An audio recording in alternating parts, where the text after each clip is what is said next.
नमस्कार शिक्षक साथियों, आप सभी का स्वागत है हमारे YouTube channel T N Jha official में। साथियों, बिहार शिक्षक बहाली बीपीएससी टीआरई सक्षमता परीक्षा एवं अन्य प्रतियोगी परीक्षाओं के लिए महत्वपूर्ण टॉपिक पर लगातार वीडियो बना रहा हूं। प्लेलिस्ट में जाकर आप इन वीडियो को देख सकते हैं। और आज मैं अपने इसी सिलसिले को आगे बढ़ाते हुए वर्ग 7 के एससीईआरटी इतिहास की पुस्तक अतीत से वर्तमान के अध्याय 6 की विवेचना कर रहा हूँ। आज का हमारा टॉपिक है शहर, व्यापारी एवं कारीगर। ज्योत्सना अपने माता पिता के साथ मदुरई घूमने के लिए गई हुई थी। वहाँ अनेक मंदिरों, बाजार की हलचलों, रेशम की साड़ी पर कढ़ाई करते हुए कारीगरों को देखकर उसके मन में शहर के विकास की जानकारी प्राप्त करने का विचार उत्पन्न हुआ। शहरों के अनेक रूप। ज्योत्सना मदुरई गई है और वहाँ पर जो हलचल है, मंदिर है, बाजार है, वहाँ पर कार्य करते हुए कारीगर को देखकर उसके मन में शहरों के विकास के संबंध में जानकारी प्राप्त करने की इच्छा प्रकट होती है। इसी भूमिका के तहत आगे बढ़ते हैं। शहरों के अनेक रूप। पिछले वर्ष आपने प्राचीन भारत के शहरों के बारे में पढ़ा था। आइए इस बार मध्यकालीन शहरों के बारे में जानें। उस समय प्रमुखतः 4 प्रकार के शहर देखने को मिलते हैं। इनमें से कुछ शहर प्रशासन के केंद्र थे, कुछ शहर वाणिज्यिक व्यापारिक गतिविधियों एवं दस्तकारी के लिए मशहूर थे, कुछ दूसरे शहर तीर्थ यात्रा एवं मंदिर नगर के कारण महत्वपूर्ण थे। विदेशी व्यापार के कारण बंदरगाह पतन शहरों का विकास हुआ। कई शहर तो एक साथ ही शहरों के उपरोक्त विभिन्न रूपों को अपने में समाहित किए हुए फल फूल रहे थे। साथियों, तो आपने पिछले साल भी अर्थात वर्ग 6 में भी शहरों के बारे में पढ़ा था। अब वो प्राचीन इतिहास की बात थी, लेकिन अब मध्यकालीन शहरों के बारे में भी हमें जानना है। तो उस समय प्राचीन भारत में 4 प्रकार के शहर थे। आपने देखा उसमें कुछ प्रशासन, कुछ वाणिज्यिक व्यापारिक गतिविधियाँ, कुछ तीर्थ यात्रा मंदिर से जुड़े हुए शहर और कुछ विदेशी व्यापार के कारण बंदरगाह वाले शहर। ये 4 प्रकार के शहर के बारे में आपने देखा था। आज फिर हम इन्हीं शहरों के बारे में विस्तृत रूप से जानते हैं और ये बहुत महत्वपूर्ण टॉपिक जो रहेगा उसी पर हम चर्चा करेंगे। और आपका समय बिना जाया करते हुए हम वस्तुनिष्ठ प्रश्न की तरफ बढ़ जाएंगे। तो पहला है साथियों, प्रशासनिक शहर। ये नगर मुख्य रूप से शासक वर्ग के सत्ता केंद्र अर्थात राजधानियाँ थी। इन शहरों में अनेक राजमहल होते थे। इनमें शासक एवं उनके परिवार, अधिकारी, नौकर चाकर, सैनिक रहते थे। राजमहल में सभा कक्ष बने होते थे जहाँ से शासक अर्थात राजा द्वारा अपनी प्रजा एवं अधीनस्थ अधिकारियों के लिए आदेश जारी किया जाता था। शहरों में बाजार हुआ करता था जहां निवासियों के लिए अनाज, कपड़ा, आभूषण एवं दैनिक आवश्यकता की अन्य वस्तुओं की बिक्री होती थी। दिल्ली के सुल्तान एवं मुगल शासकों ने व्यक्तिगत एवं राज्य की आवश्यकता की वस्तुओं की आपूर्ति के लिए शाही कारखानों के निर्माण किए थे। कारखाना के संबंध में आगे अध्ययन करेंगे।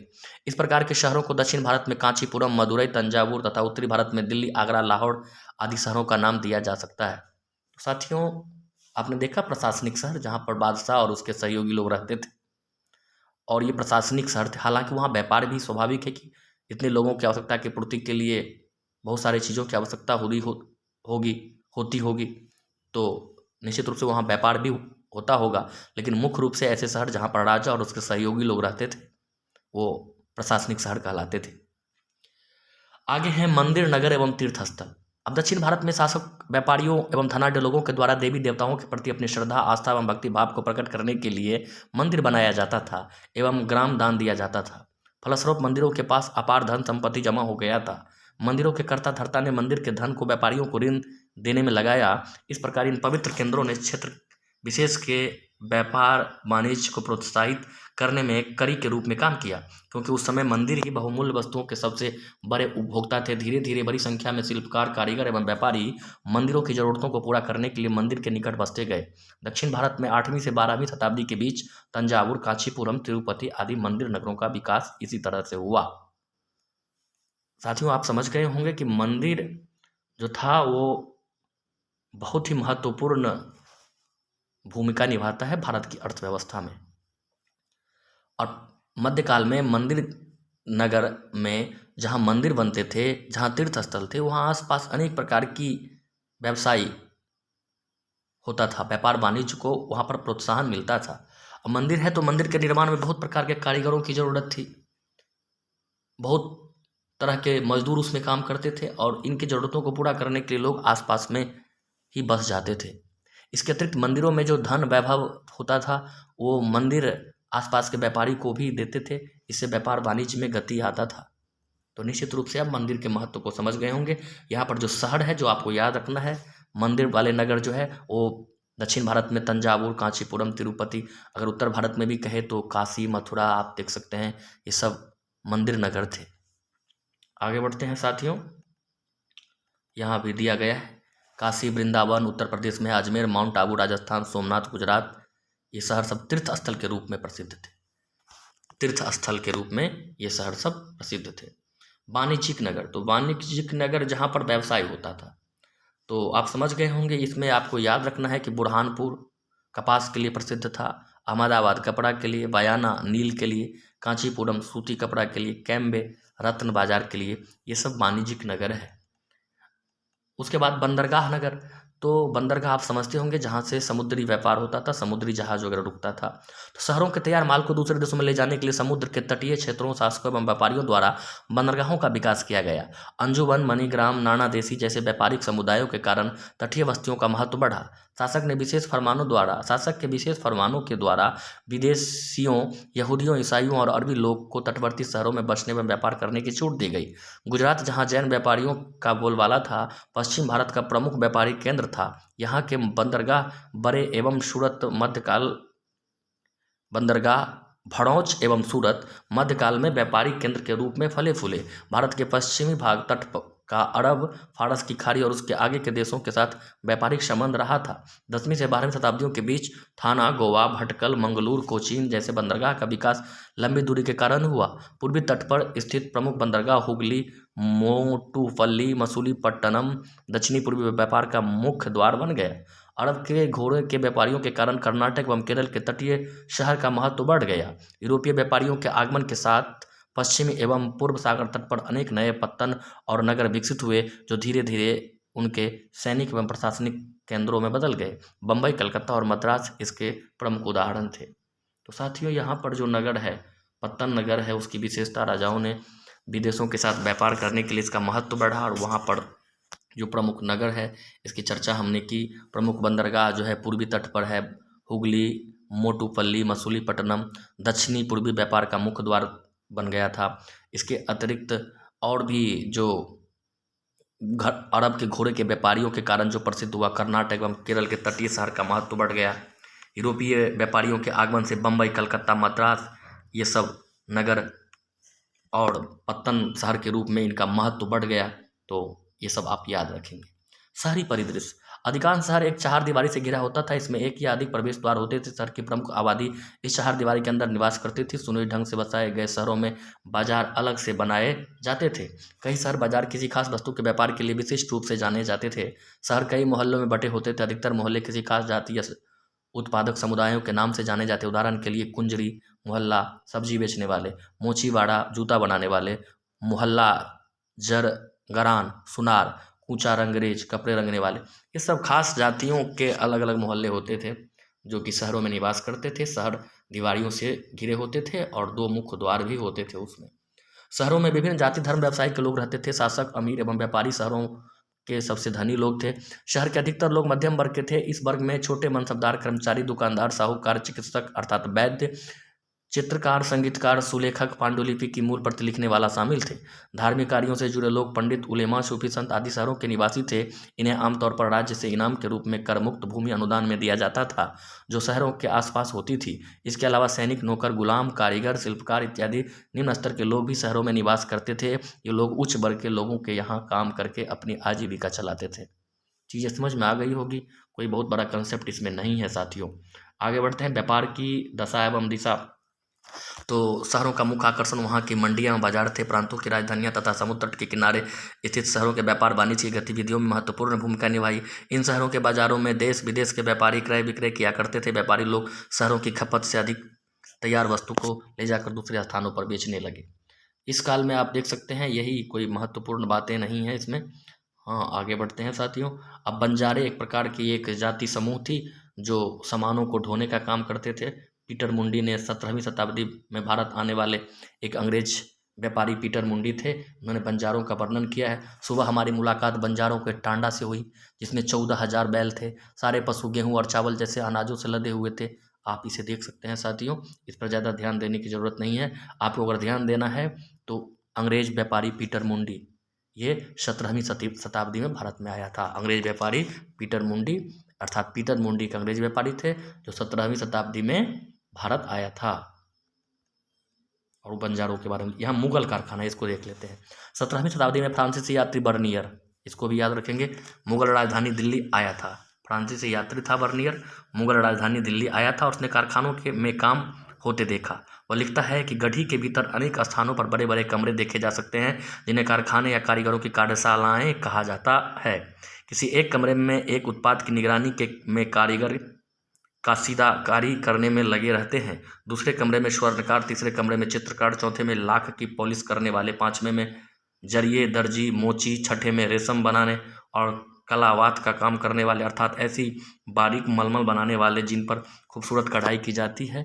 कारीगर हर रोज़ सुबह अपनी अपनी कर्मशालाओं में आते हैं और सारा दिन वहाँ काम करते हैं, शाम को अपने घर लौट जाते हैं। आप यहाँ देख सकते हैं साथियों, बर्नियर जो कि फ्रांसीसी यात्री था, उन्होंने मुगल राजधानी दिल्ली में आया और वहाँ पर होने वाली घटनाओं का, कारखानाओं का वर्णन किया, वहाँ पर किस तरह की व्यवस्था थी, इसकी चर्चा की है। भारत में वस्त्र निर्माण प्राचीन काल से ही एक प्रमुख व्यवसाय था। ढाका का मलमल सारे संसार में अपनी बारीकी के लिए प्रसिद्ध था। दक्षिण भारत में कांचीपुरम एवं मसूलीपट्टनम सूती वस्त्र निर्माण के लिए मुख्य केंद्र थे। खंभात के रेशमी कपड़े की मांग इतनी अधिक थी कि अलाउद्दीन खिलजी को उसकी बिक्री नियंत्रित करनी पड़ी थी। कश्मीर ऊनी शाल के लिए विख्यात था। बर्तनों पर सोने चांदी के सुंदर जराव, ये सब व्यवस्था थी उस समय की। शहरों के बदलते स्वरूप, अंग्रेजी ईस्ट इंडिया कंपनी ने अपनी व्यापारिक गतिविधियों को संचालित करने के लिए कलकत्ता, मद्रास, बम्बई में कोठियों का निर्माण किया। यहाँ आयात निर्यात किए जाने वाली वस्तुओं को रखा जाता था। कोठियों में कंपनी के दफ्तर एवं कर्मचारी के लिए आवास भी बने होते थे। सुरक्षा के लिए कोठियों की घेराबंदी की जाती थी। किलेबंदी कोठियों के बाहर भारतीय व्यापारियों, दस्तकारों और शिल्पकारों को बसाया गया जो कंपनी के लिए व्यापारिक वस्तुओं का उत्पादन करते थे। इस प्रकार 18वीं शताब्दी में कलकत्ता, मद्रास, बम्बई बड़े शहरी केंद्र के रूप में उभरे जो आज भी भारत के प्रमुख महानगर है। समझ गए होंगे साथियों, ईस्ट इंडिया कंपनी कोठी बनाती थी, उसे उसकी किलाबंदी कर देती थी, उसमें वो सामान को रखते थे, उसमें दफ्तर भी था जिसमें कर्मचारी लोग रहते थे। इसके आसपास जो लोग उत्पादन करते थे काम का, उन वस्तुओं का, उसकी रहने की भी व्यवस्था होती थी उस कोठी के आसपास। और इस समय बम्बई, मद्रास, कलकत्ता ये सब प्रमुख नगर के रूप में इनकी पहचान हुई। आगे बढ़ते हैं साथियों, पटना की पृष्ठभूमि। हम लोग बिहार से हैं और बिहार स्पेशल यहाँ जो तैयारी हो रही है तो पटना के बारे में भी जान लेते हैं। वर्तमान पटना का प्राचीन पाटलिपुत्र से जुड़ा हुआ है। पटना का प्राचीन इतिहास पाटलिपुत्र से जुड़ा हुआ है। व्यापारिक महत्व के कारण पट्टन शहर या नगर से पटना शब्द का प्रयोग किया जाने लगा। अर्थात पहले पट्टन, व्यापारिक महत्व के कारण इसे पट्टन के रूप में जाना जाता था। शहर या नगर से पटना का प्रयोग किया जाने लगा। मध्यकाल में पटना अजीमाबाद से भी काफ़ी प्रचलित रहा। अन्य मध्यकालीन नगरों के समान पटना दीवारों से घिरा था जिसमें कई छोटे छोटे दरवाजे लगे थे। पटना सिटी में पश्चिमी एवं पूर्वी दरवाजा आज भी देखा जा सकता है। साथियों, पटना पहले पट्टन अर्थात शहर या नगर, फिर इसका मध्यकाल में औरंगजेब का पोता था अजीम, वो बिहार का प्रांतपति बना और उसी के नाम पर पटना को अजीमाबाद के नाम से भी जाना जाता है। आप ये भी जानते हैं कि प्राचीन नाम पटना को पाटलिपुत्र भी कहा गया है। तो इसमें बताया गया है कि वो दीवारों से घिरा था और उसमें बड़े छोटे दरवाजे भी लगे हुए थे और अभी भी पटना सिटी में पश्चिमी एवं पूर्वी दरवाज़ा आज भी देखा जा सकता है, ऐसा यहाँ लिखा हुआ है साथियों। अब यहाँ कुछ बातें लिखा हुआ है। अफगान मुगल काल में बिहार सूबे का एक नजीम सूबेदार होता था। 1704 में औरंगजेब का पोता अजीम उस शान बिहार का सूबेदार बना। अजीम ने पटना को एक नए ढंग से बसाया और इसे अजीमाबाद का नया नाम दिया। उसने मोहल्लों को बसाने का काम इस प्रकार से किया कि अजीमाबाद की सुंदरता बढ़ गई। लोदियों के मोहल्ले का नाम लोदी कटरा पड़ा। इस मोहल्ले के पास मुगल सेना के अधिकारी जहाँ रहते थे उसे मुगलपुरा कहा गया। शेरशाही परिवार के रहने की जगह कैवां सिकोह के नाम से जाना जाता था। उलेमा, साहित्यकार, कवि, शायर का मोहल्ला मैदान फसाहत के नाम से बसा। सद्र उस सुदूर अर्थात मुख्य न्यायाधीश का निवास स्थान सदर गली के नाम से मशहूर है। हिंदू उमड़ा अधिकारी के कारण दीवान मोहल्ला आबाद हुआ। पटना के मोहल्लों का नाम पेशे के आधार पर पड़ा। उनमें से एक मोहल्ला ठठेरी बाजार है। तांबे एवं पीतल बर्तन बनाने वाले सैकड़ों परिवारों के कारण इस मोहल्ले का नाम ठठेरी बाजार पड़ा। जिस गली में सेना के लिए तीर और कमान बनाने वाले रहते थे उसका नाम कमानगर की गली कहलाता था। आज यह कमंगर गली के नाम से जाना जाता है। पान बेचने वालों का मोहल्ला पानदारी नाम का बाजार, नून गोला नमक का बाजार, चावल का बाजार चौहट्टा, गुड़ का बाजार गुड़हट्टा इत्यादि नामों से विभिन्न मोहल्ला बने। तो आप ये भी समझ गए होंगे साथियों। अब हम यहाँ से जो महत्वपूर्ण प्रश्न बन सकते हैं उसको देखते हैं, और इसे अगर आप पढ़ना चाहें तो पढ़ सकते हैं। यही बातें सब लिखी गई है।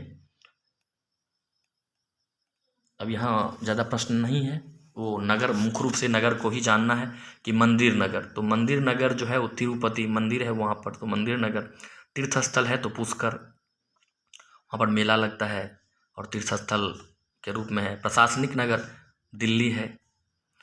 बंदरगाह नगर गोवा समुद्र के किनारे। अब वाणिज्यिक नगर उस समय पटना था। वैसे अभी प्रशासनिक नगर भी है बट पटना, जहाँ से बिहार का प्रशासन चलता है। तो साथियों कैसा लगा ये वीडियो आप कमेंट बॉक्स में ज़रूर बतावें, कुछ सलाह सुझाव भी दें। और इसमें कुछ ऐसा नहीं है जो अतिशयोक्ति है, जो भी है फैक्ट है और उसके को आपके बीच हमने रखा है। तो वीडियो को अंत तक देखने के लिए, सुनने के लिए आप सभी का बहुत बहुत धन्यवाद। मिलते हैं अगले वीडियो में, तब तक के लिए नमस्कार।